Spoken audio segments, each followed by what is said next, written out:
Hi everyone, welcome back to Pop Cult X, your go-to show for all things pop culture from our Gen X point of view, or as I like to put it, pop culture to the power of X. A new slogan I'm trying out. Maybe it's good, maybe it's not. I kind of like it, because X is a variable, so it could mean a lot of different things. So we'll see if it takes. We'll workshop that. We'll workshop it. Yeah, sure, why not? What we're not workshopping, though, is our giveaway. And that is coming up real soon. So everyone out there, be sure to get your entry in. And there's 4 ways you can do it. You can go to our YouTube channel, make sure you subscribe, and then, send us a comment with Pop Cult X100. Let us know that you subscribe so you could be entered in. You can go to our website, popcultx.com, and you enter in there. There's a button right there that takes you to the entry page. Or you can go to Twitter, Instagram, find one of our posts about the giveaway, like it, share it with your friends, and use Pop Cult X100 hashtag so we know you're in the program, I guess. And then we'll throw those all into a bowl and we'll pick a winner. And it's going to be a really cool custom art piece from artist Jacob Edgar, who's, from co-creator of The Ones. And he has another cool comic book coming out later on this year. So with that being said, all the announcements out of the way, Gabe, how you doing? Doing good. Just, kind of coming off of the buzz of the Oscars from the other night. A lot of exciting things happened. At least I think they were exciting. I guess we'll get into that. But so some cool stuff, some cool shows that I watched this week. So got some cool stuff to talk about tonight.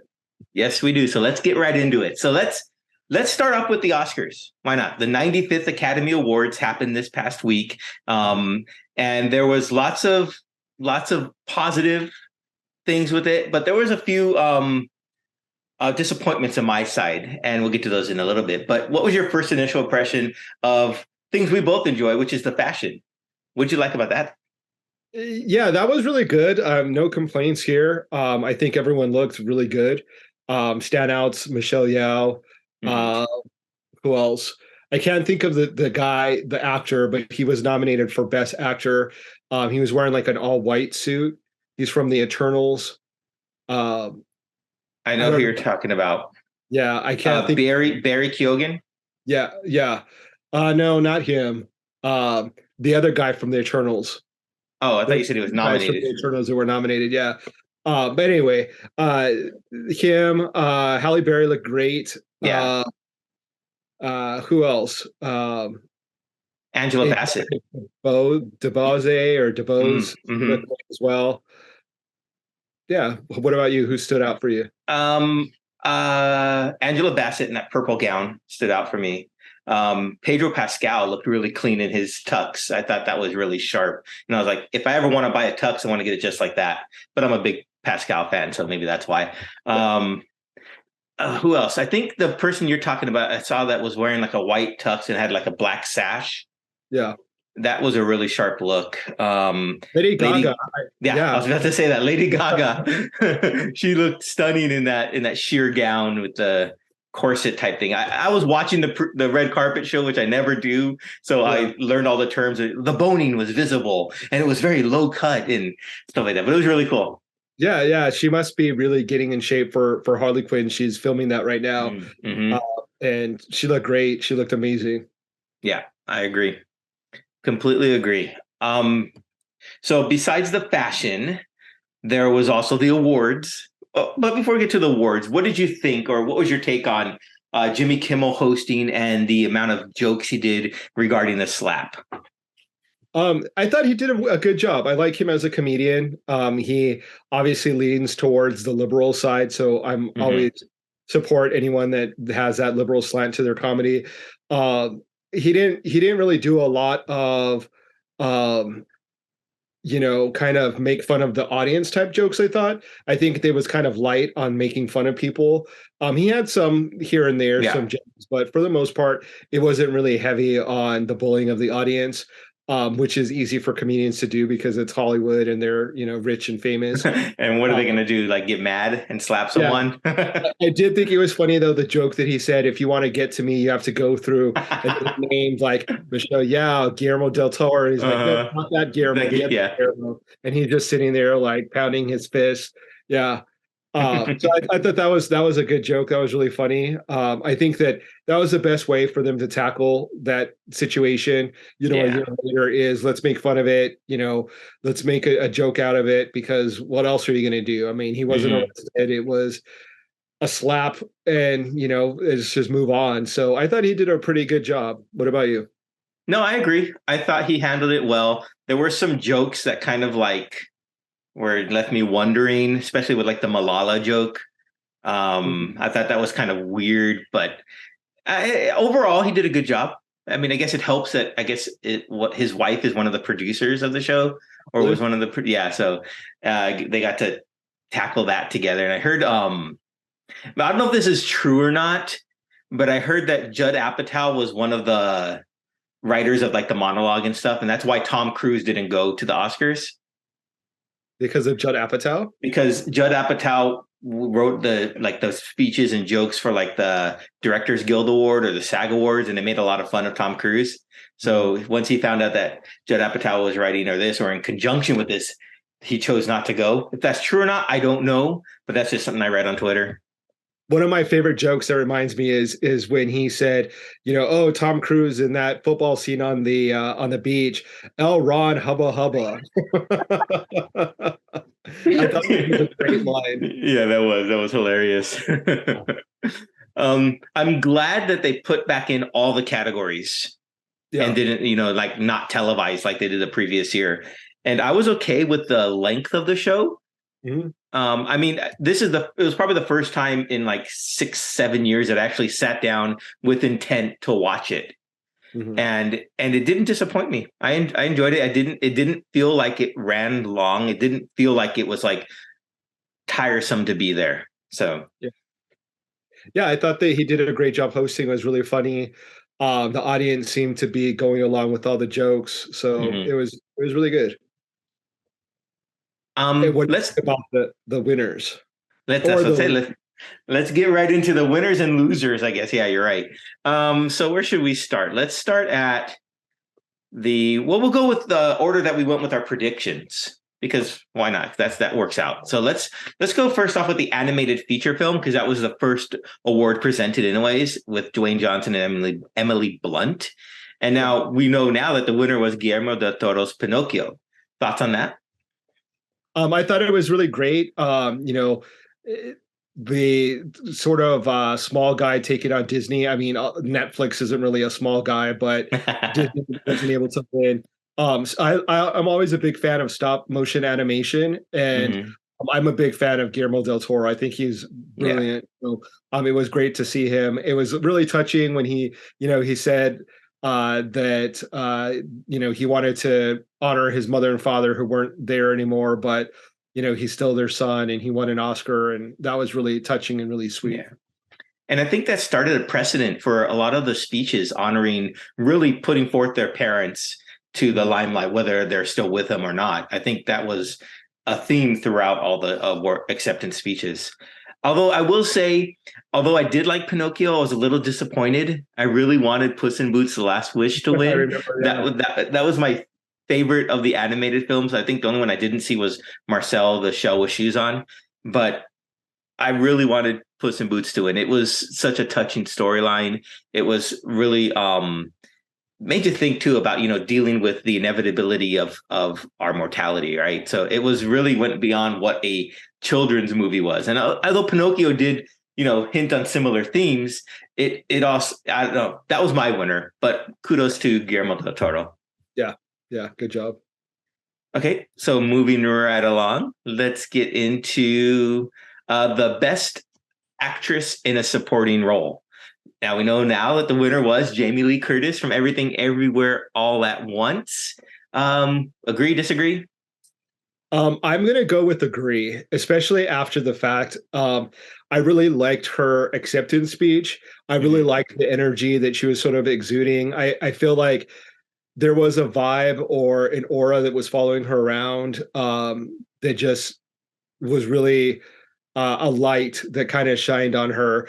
I especially like that she dedicated it slightly to the fans of the type of movies that she's been making for like Yeah. so many different decades. Hmm. You know, she's a OG scream queen, and so Hmm. I thought that was really great that she acknowledged her fan base in that and not forgetting about them, and that they've been supporting her for all those years. Yeah, when she said we won this award, we won this award, to all the different, like you said, fan bases that had been Yeah. supporting her throughout that. I think that was really cool. Yeah, I mean, I personally I would have went with the other actress from Everything Everywhere All at Once, Stephanie Sue. Nothing against the other actresses in that category. Angela Bassett was deserving. Carrie Condon was deserving. So it was a really hard job. So Yeah. that category was really tough because, well, all the categories are tough because they're all deserving, but that one was really tough. So If you think back, did you catch any kind of shade or attitude from Angela Bassett when they announced the winners? Everyone's sort of um talking about that she looked like she wasn't pleased. I mean, not initially, not when I was watching the broadcast. It didn't really seem that way. I mean, if you're up there and all cameras on you and you're waiting to see if you're going to win an award, you're going to feel disappointed if your name's not called. I mean, it's going to be a slight little hesitation, like, oh man. So I don't think she was. I mean, I'm sure she's happy for Jamie Lee Curtis in out public, but in closed doors, she probably wants to wring her neck. But no, I didn't get any of that. Did you? I see it now. I didn't initially see it, but I mean, it is a competition. I mean, we kind of expect them to be like, oh, we're all friends, and Hmm. but I mean, imagine if two baseball teams are at the World Series, and the opposing team hits a home run. The other guys aren't going to be cheering them on. Like, yeah, you Yeah, did they're it. going to be like, oh shit, like now we have to get another, I don't know, score or whatever it is that they do. Hmm. Uh, but but it is a human reaction. I'm sure Yeah. she was surprised that she didn't win. I don't know if the word surprised made me disappointed, but they were all great actresses. Yeah. But I'm happy with the moment that Jamie Lee Curtis got. I think I've been a big fan of hers. She is sort of part of Hollywood royalty, her dad being Hmm. Tony Curtis, her mother being Janet Leigh. So I was really happy to see that she dedicated it to them as well. It was kind of a sweet and touching Yeah. moment. Yeah. Yeah, I agree. So moving right along to another touching moment, and that's the best actor in a supporting role. And we know how wonderful of a moment that was for Ki. I always hate this. Ki Hui Kwan for Everything Everywhere All at Once. His Yeah. acceptance speech to me was the best of the night. And It I'm just really going to leave it was right there. good. I mean, even to the fact that like Adriana DeBose, she started crying when she Hmm. saw that he won. I mean, I think everyone has like an emotional connection to him by growing up watching him, Yeah. Indiana Jones and the Goonies, and just the wonder and awe and like the full circle moment it was for him to like see Steven Spielberg there, Hmm. Harrison Ford, Hmm. even Fraser and him being in an Encino Man together, and that being a special moment for him. And then, when he dedicated it to his mom watching it at home, Yeah. uh, it was just, it was such a great moment. It was really touching. It was really sweet, emotional, kind of everything that you want in an acceptance speech, right? Yeah. I agree completely. It was Yeah, just, really good. That definitely was probably my favorite moment of the whole show. yeah, mine too. And One he category. dedicated to one of the Goonies, right? Yes, to his agent, the guy who we talked about, who did his contract when he got that role. Yeah, Chunk. Yeah, so that was really cool. yeah. So we didn't talk about international feature film when we made our predictions, but I just want to touch on that briefly. And that the winner, of course, was All Quiet on the Western Front. There was a while there when All Quiet was winning all the awards, and I thought it was building up to something, almost of an upset as we got closer to the end of the ceremony. Did you have that feeling at all? I did it. Good to know. Yeah, no, I did it. I thought everything all at once was gonna sweep Okay, it. so Yeah. you didn't have any I worries was or anything holding like that. steadfast, yeah, in my belief that everything was gonna get everything all at Well, once. all at once, yes, and it did. which is, we didn't say that it swept the category for best supporting actors, which I thought was really cool. I don't know. I'm sure it's happened before, but I don't know Yeah. how many times. Yeah, that was really cool. They seem like Um, such a close cast, and it's, kind of, I don't know, it's a moment, and I don't know if that's why people vote the way they vote. If someone would have won mm-hmm. from, one movie and then from Black Panther and then from this movie, it doesn't have that culmination in that big moment that everyone's kind of hoping to see. Right. Right. I agree. Um, Screenplays real quick. So Mm. adapted and original.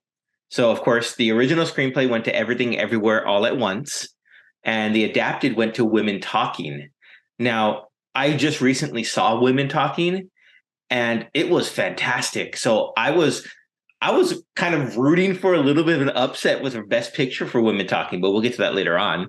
Oh wow. But it was a really good movie. It's on Amazon Prime now for free if you haven't seen it. Yeah, I'll definitely have to check it out. I was surprised to discover that Sarah Polly, I think is how you say her name, Hmm. is a really cool actress. Like I've seen her in Yeah, many things, and I didn't know she was the screenwriter for that film. I didn't know that either. I learned that. So Yeah, yeah, that was really cool to see her win. let's go Best Director real quick. And I'm only saying Best Director next because it's also Everything Everywhere All at Once, and that was the Daniel Kwan and Daniel Scheinert. And I want to talk a little bit about Daniel Scheinert's acceptance speech. I don't remember if it was for screenplay or director, but when he mentioned that trans rights are equal rights and whatnot, I thought that was very, very powerful that he actually used that platform to make that just to make that a moment. Yeah, yeah, for sure. And he mentioned him like being in drag as a kid, and like Yeah, that wasn't good. That that doesn't threaten anyone. And exactly. Um, especially with movies. I mean, how many times have going away all the way to like Some Like It Hot with Hmm. the two guys dressed in drag. I mean, Yep. it's so silly that people are making such a big deal and make such an issue out of it. It's Yeah. it's comedy, it's entertainment. So anyway, but yeah, I thought that was a great part of his acceptance speech was to shine a light on that. Yeah. So let's talk real quick about actor in a leading role and actress in a leading role. So we know the actor in a leading role, of course, went to Brendan Fraser for The Whale. And were you happy, disappointed that it wasn't Colin Farrell, or were you just thrilled for Brendan? I was really happy for Brendan Fraser. I've been a big fan of his. Again, it was like a really special moment for Hmm. him, like to kind of have his comeback in Hollywood. I thought that was really cool. Um, he was really heartfelt and genuine with his acceptance speech. And Yeah. really Yeah. honest with having being part of the Hollywood machine, and then it sort of falling apart for him and Hmm. not supporting him, and like him kind of getting back in the good graces of Hollywood. Um, so it was really cool. It was really great to see him win that award. I thought it was really touching, and then to be able to share that moment with the best supporting actor, where Right. we're in a movie together, and then here they are a few years later winning Academy Awards, just pretty crazy. 30 years almost. That's just a few. Yeah, Yeah. yeah. Give Yeah. or take a few decades. Right. I thought it was really cool. I mean, of course, he wasn't my pick, but he was the one that, like you said before, had the buzz in the moment. So kudos to him, and I'm looking forward, hopefully, to seeing a lot more from him now that he's an Oscar winner, right? So, Yeah, yeah, absolutely. um, best actress, of course, Michelle Yeoh, and I just today saw a video someone shared, I think, on Twitter of I guess her mom and all her family and friends were gathered around in like some banquet room when it was going on, the presentation of the awards, and they showed video of her mom's reaction. And I thought it was so sweet. I thought it was so cool, seeing everyone just erupt with cheer and feeling like they're part of her moment. And so kudos to Michelle Yeoh for that. That was so wonderful. Yeah, it was really emotional for a lot of people for obvious reasons. And Hmm. so I think just for that, I mean, it's worth seeing her win. For people to be able to have that moment of visibility and see Yeah. someone win who is an Asian woman, and it matters. If you see it, then you can be it. So, it opens up doors for other people to see, like, oh, one day that could be me. So I thought it was an amazing moment. I think she's an amazing actress. It definitely is well deserved. She's a star. I mean, she just Hmm. is so gracious and so beautiful. Yeah. And I love that she said, it's never too late. That, like, you're never over the hill. Yeah, Or exactly. Yeah. I thought that was really cool as well. Yeah. She gave a great speech as well. So kudos to her. And of course, the final one we'll touch on is Best Picture, which we know is Everything Everywhere All at Once. So it was just a fantastic film, and I think the accumulation from what I got most out of it is that hopefully it leads to production houses to taking chances on new IP, right? So it's not just regurgitating the same storylines. Try something different. Take a risk on it because you could be rewarded like this. Yeah, instead of like sequels like Top Gun, Avatar, but they make money. Yeah, that's true. That's true. A lot of money. A Yeah, lot, a lot, a lot of money. the most money, right? Yeah.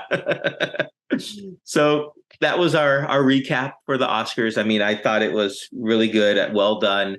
And I think if anything, it makes me want to come back next year and watch it again. So Yeah, it was really enjoyable. I mean, I'm a bit of a fan of all of everything that is the Oscars, the fashion, the awards, the cheesy jokes, all of it. So I'll be back regardless, even if it was a bad show, but it was a really good show. It was entertaining. I think Jimmy Kimmel did a great job. I agree. And before I end it, two things I forgot to talk about. Original song went to Not Two, Not Two, which was one of my other disappointments because I wanted to either Hold My Yeah, Hand by Lady Gaga, whose performance was phenomenal. It that's a just great performance. she stripped away all the glitz, all the glam. It was like how I pictured it in her studio basement when she wrote the song and recorded it. I figured that's how she was comfortable. She was herself. And it was just with her voice, she doesn't need everything else, right? Right.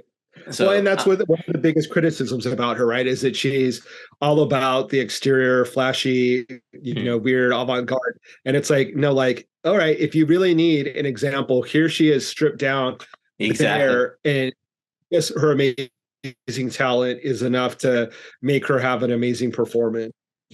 Yeah.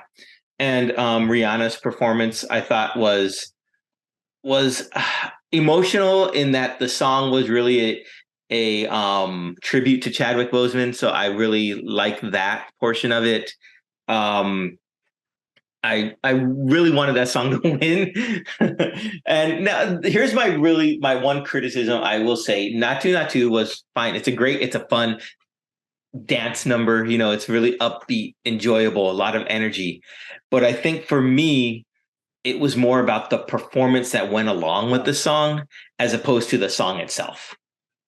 So that's why I didn't think it was Oscar worthy. Sure, it's great, but for me, that's why it was a little subpar to the other two. Yeah, I could see that. I'm not a huge fan of that song, um, or of Rihanna, so I was okay with her not We winning. know that. So I didn't really find the performance to be all that great. But I'm not a fan of her, so no surprise. Yeah.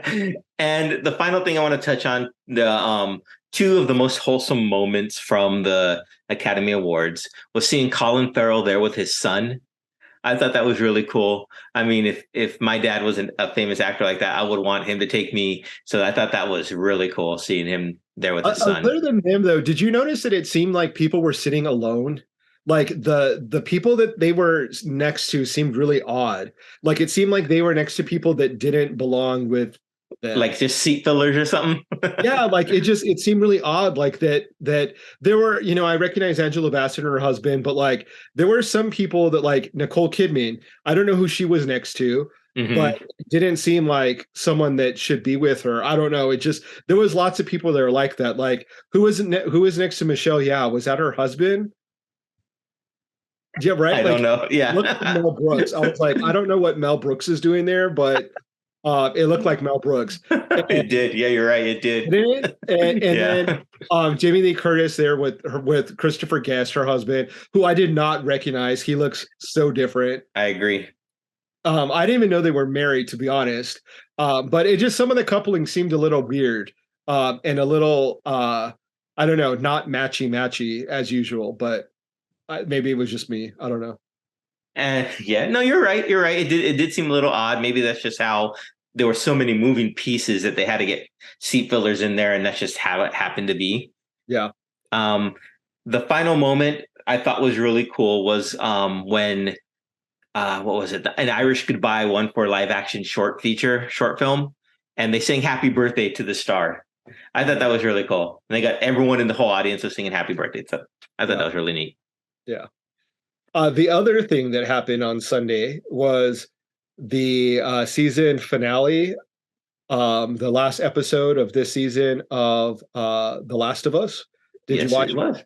I did. I caught up in time. It was a really, really, really great series. Just the whole breadth of the series. I mean, the finale itself was brutal. Uh, People saying like they reminded of like Hard Boiled with the gun shootout in the hospital. The famous John Woo film, which is really cool with Chow Yun Fat. But it was really good. I enjoyed every aspect. I enjoyed the interactions between Bella Ramsey and Pedro Pascal. I thought their chemistry and connection was really great. It was just, I really like the show. I really do. Yeah. Yeah. I joke with some people at work when we're, sort of at the water cooler talking about it and how every episode is just kind of gut wrenching and like sad and Mm, emotional. This one wasn't as sad, but certainly, spoiler alerts, you see, her origin story, if you will, with yeah, her mom yeah. getting pregnant and then getting immediately bit and having to get killed, and giving her little knife to protect her and all of that. So that was a little gut wrenching. But series is so good. The relationship between the two main characters, I think, is Hmm. really amazing. Just the culmination of the whole show Yeah. really paid off really well. You really feel their connection at the end, the sacrifices that they both made in order to get to Hmm. the point. And it leaves you wanting more. It leaves you wondering like what's going to happen from here. Where does the story end? And so I'm excited. I don't know what the future will hold for these characters, or I don't know what the video game is like if this goes along with the video game. But I can't wait to see more. Well, there is a Last of Us Part 2 video game already out, and that storyline is there. I know that the creator, I think is Neil Druckmann, I think his name is. He tweeted something about saying that part 2 of the series might not fall in line directly with the video game, and he doesn't care what people thinks. That's just Yeah, what they're gonna do. So I thought that was really cool. He's not gonna fan service or be held hostage by the loud noises on Twitter or other social medias about what they think it should be, and that they have a creative path for the characters. I thought that was really cool. played the video game. I played the first one a little bit. I got to go back and play it again now. So does it end the same way? I don't know. I never finished Huh. it. I'll let you know. When you do finish it, let me know. Right? Yeah. Okay. I mean, I think it must end similar, um, which it has to end similar. I don't know how close, but I'll find out. I'll let you Yeah. know. I thought one of the cool things about Pedro Pascal's performance was that you could see him fighting against wanting to be a dad to Bella because of his history and of his loss.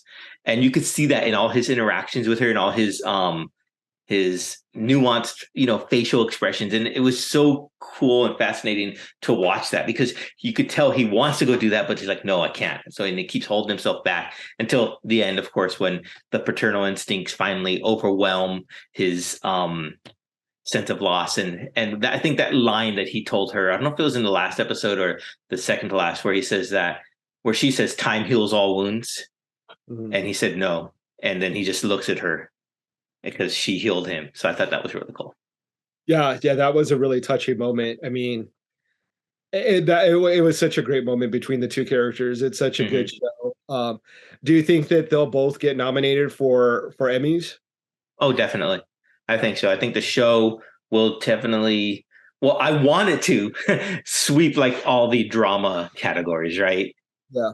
So yeah, I think Ted Lasso, which premieres tonight as we're recording, I think that is always going to be in the running for comedy Emmy. Also, Shrinking. I don't know if you watched that on Apple TV.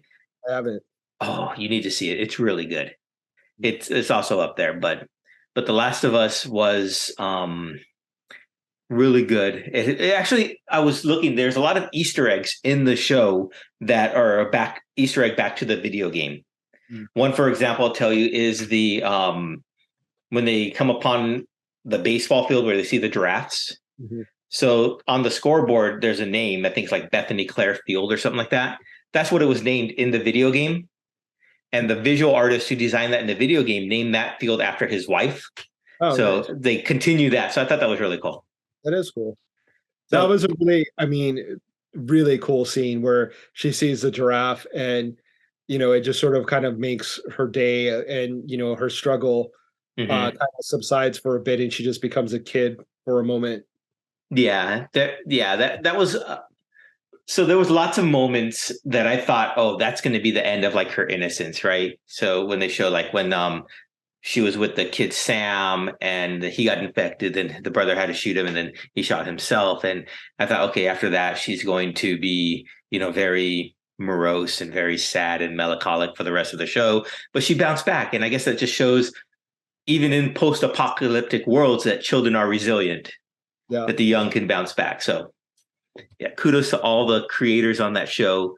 I thank you for that. I mean, after I watched episode 3, the one with Nick Offerman, I kind of backed away from it for a while because I was like, okay, that episode is really great. I didn't want to like proceed forward. I don't know why. And then I finally got back into it, and I'm glad I did because the next following episodes when they're getting out of Kansas City with that huge beast, Mhm. that was wow. That was something else. Yeah. I feel like every episode sort of upstaged the previous, that it just Yeah. kept getting better and it just kept unraveling different layers. She's understanding the characters even more. And when you think, oh, well, this was a great episode, they're not going to be able to kind of make the next one stand out, then Yeah, it does. that's true.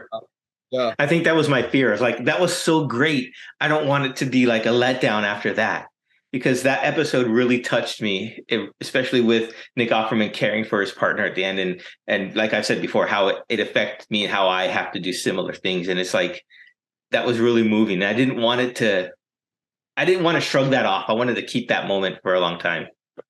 So, Yeah. but I'm glad I did. Glad I finished it, and I'm ready for season 2. Yeah, me too. And he kind of went immediately right into The Mandalorian, right? The Mandalorian started up, and Yeah, it's amazing that he's in such quality shows. Like, what a lucky guy. I mean, he is quite talented, so yeah. it's not just luck, but I mean, talk about just scoring and hitting, hitting it out of the ballpark multiple Hmm. times.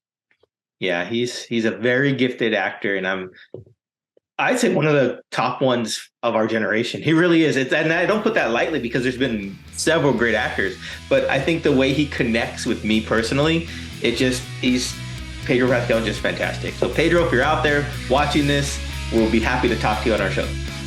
Yeah, absolutely.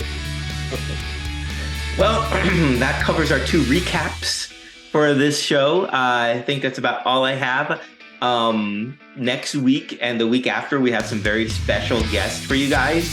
And so be sure you come back. Be sure you subscribe, like, follow, share with all your friends. Get in that giveaway. And we'll see you all next time. Yep. Take care, everyone.